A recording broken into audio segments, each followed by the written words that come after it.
আকাশবাণী কলকাতা স্থানীয় সংবাদ পড়ছে প্রিয়া বিশ্বকর্মা। প্রথমে বিশেষ বিশেষ খবর। রাষ্ট্রপতি দ্রৌপদী মুর্মুর সম্মতির মধ্যে দিয়ে বিকশিত ভারত গ্যারান্টি ফর রোজগার অ্যান্ড আজীবিকা মিশন গ্রামীণ বিকশিত ভারত জি রামজি বিল আইনে পরিণত হয়েছে। ট্রেনের ধাক্কায় হাতি মৃত্যু কমাতে সরকার একগুচ্ছ পদক্ষেপ নিচ্ছে বলে কেন্দ্রীয় পরিবেশ, বন ও জলবায়ু পরিবর্তন বিষয়ক মন্ত্রী ভূপেন্দ্র যাদব জানিয়েছেন। রাষ্ট্রীয় স্বয়ংসেবক সংঘের সরসংঘ চালক মোহন রাও ভাগবত বলেছেন, দেশের উন্নয়নে সর্বাগ্রে সমাজখাল অঞ্চলে ম্যানগ্রোভ সংরক্ষণ ও এলাকায় আর্থ সামাজিক উন্নয়ন বা মিষ্টি প্রকল্প রূপায়ণে রাজ্য সরকার উদাসীন বলে অভিযোগ করেন মন্ত্রী। 2015-16 में जो पैसा दिया था, मुझे लगता है कि जो यहाँ से जो स्टेट से हमारा जो यूटिलाइजेशन सर्टिफिकेट आना था वो पर्याप्त नहीं आ पाया।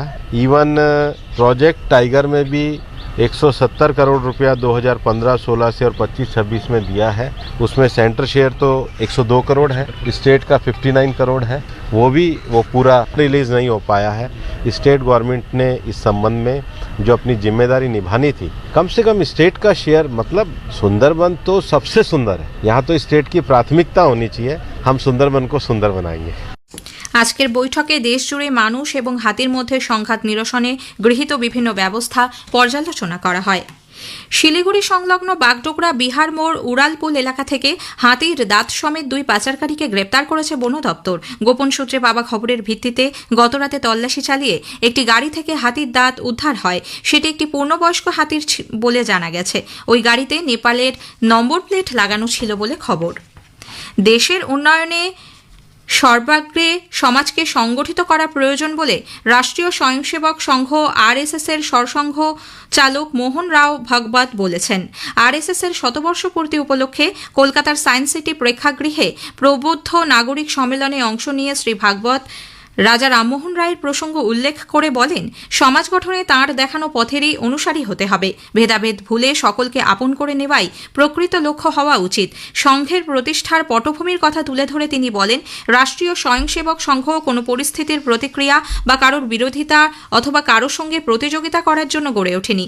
লাভের জন্য নয়, প্রতিশ্রুতি পূরণই সংঘের কাজ। संघ रिएक्शन नहीं है, संघ अपोजिशन नहीं है, संघ अचीवमेंट के लिए भी काम नहीं करता। Sangh has come to fulfil, not to destroy. ये बात पहले समझ लेनी पड़ेगी, क्योंकि आज कोई भी सार्वजनिक काम चलता है तो लोग पहले सोचते कि क्यों कर रहा है, कुछ पाना होगा, किसी के साथ स्पर्धा होगी, यही सोचते हैं। संघ के जन्म में ये कुछ भी कारण नहीं है। তিনি বলেন, সংঘের কাজ কেবল দেশের মধ্যেই সীমাবদ্ধ নয়, বিশ্ব পরিসরেও তা অনন্য মাত্রায় পৌঁছেছে। যে পদ্ধতিতে সংঘ কাজ করে তা অন্য কোনো দেশে দেখা যায় না। ট্রেন ভাড়ার নতুন কাঠামো প্রকাশ করেছে ভারতীয় রেল। আগামী 26শে ডিসেম্বর থেকে ভাড়ার নতুন হার কার্যকর হবে। সাধারণ শ্রেণীতে 215 কিলোমিটার পর্যন্ত ভাড়া অপরিবর্তিত থাকছে। এরপর প্রতি কিলোমিটারে 1 পয়সা করে ভাড়া বাড়বে। মেল, এক্সপ্রেস, এসি এবং নন এসির ভাড়া প্রতি কিলোমিটারে বাড়বে 2 পয়সা করে। শহরতলি এবং মাসিক সিজন টিকিটের ভাড়া অপরিবর্তিত থাকছে। এর ফলে চলতি বছরে রেলের 600 কোটি টাকা অতিরিক্ত আয় হবে বলে আশা করা হচ্ছে। প্রধানমন্ত্রী নরেন্দ্র মোদী আগামী 28শে ডিসেম্বর আকাশবাণীতে মন কি বাত অনুষ্ঠানে তাঁর চিন্তাভাবনা দেশ বিদেশের মানুষের সঙ্গে ভাগ করে নেবেন। এটি হবে মাসিক এই বেতার অনুষ্ঠানের 129তম পর্ব। বেলা 11টা থেকে আকাশবাণী এবং দূরদর্শনের সবকটি channel, Akashvani news on AIR ওয়েবসাইটে মন কি বাত সম্প্রচারিত হবে। স্থানীয় সংবাদ শুনছেন আকাশবাণী কলকাতা কেন্দ্র থেকে। ভোটার তালিকার বিশেষ নিবিড় সংশোধনী প্রক্রিয়ার শুনানি পর্বে স্বচ্ছতা আরও জোরদার করতে মাইক্রো অবজারভার হিসেবে নিযুক্ত আধিকারিকদের বিশেষ প্রশিক্ষণ দেবে নির্বাচন কমিশন। কলকাতার নজরুল মঞ্চে আগামী 24 তারিখ 2 দফায় এই প্রশিক্ষণের আয়োজন করা হচ্ছে। বড়দিনের পর শুনানি প্রক্রিয়া শুরু হবে বলে সূত্রের খবর। কেন্দ্রের গ্রুপ বি বা তার ঊর্ধ্বতন পদমর্যাদার আধিকারিকদেরই মাইক্রো অবজারভারের দায়িত্ব দেওয়া হবে। হুগলির পান্ডুয়ার তিন্না দক্ষিণপাড়া এলাকা থেকে এক বাংলাদেশি অনুপ্রবেশকারীকে পুলিশ গ্রেপ্তার করেছে। বাংলাদেশের বরিশালের বাসিন্দা ধৃত রিয়াদ হাসান বছর 3 আগে বৈধ নথিপত্র ছাড়াই কলকাতায় এসেছিল। ধৃতকে আজ চুঁচুড়া আদালতে তোলা হলে 3 দিনের পুলিশ হেফাজত হয়েছে। কোচবিহারের মেখলিগঞ্জে 3 বিঘা সংলগ্ন এলাকায় বাংলাদেশি পাচারকারীদের হাতে আটক বিএসএফ জওয়ানকে দুদেশের ফ্ল্যাগ মিটিংয়ের পর ভারতের হাতে তুলে দেওয়া হয়েছে। আজ ভোরে ঘন কুয়াশায় সীমান্ত দিয়ে গরু পাচারের সময় ওই জওয়ান বাংলাদেশি দুষ্কৃতীদের বাধা দিলে তাকে তুলে নিয়ে গিয়ে আটকে রাখা হয় বলে অভিযোগ। দক্ষিণ দিনাজপুরের বালুরঘাটে আজ ভারতীয় সেনার সশক্ত সেনা বিকশিত ভারত 2025 শীর্ষক আধুনিক সমরসজ্জার প্রদর্শনী শুরু হয়েছে। বালুরঘাট স্টেডিয়ামে দুদিনের এই প্রদর্শনীতে ভারতীয় সেনাবাহিনীর বিভিন্ন রেজিমেন্টের পক্ষ থেকে মহড়া, প্রযুক্তি নির্ভর আধুনিক অস্ত্রশস্ত্রের সম্ভার প্রদর্শিত হচ্ছে। পশ্চিমবঙ্গ পুলিশের উদ্যোগে ময়নাতদন্তের রিপোর্ট সহজে ও দ্রুত সংগ্রহের জন্য নতুন পোস্টমর্টেম পোর্টালের শুভ উদ্বোধন করা হয়েছে।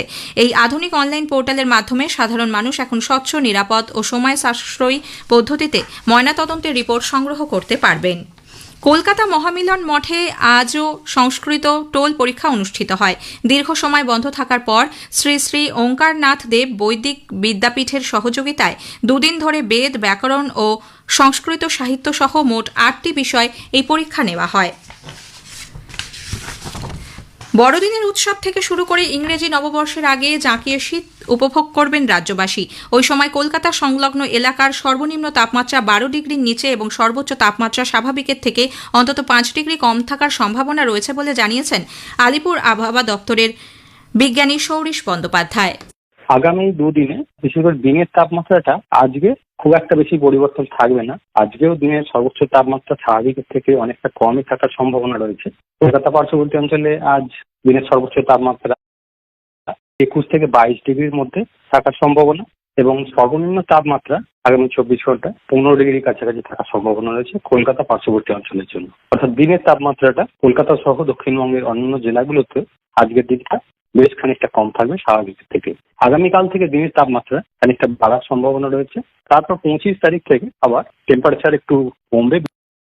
বাংলা অনূর্ধ্ব 19 মহিলাদের একদিনের ক্রিকেটের কোয়ার্টার ফাইনালে উঠেছে।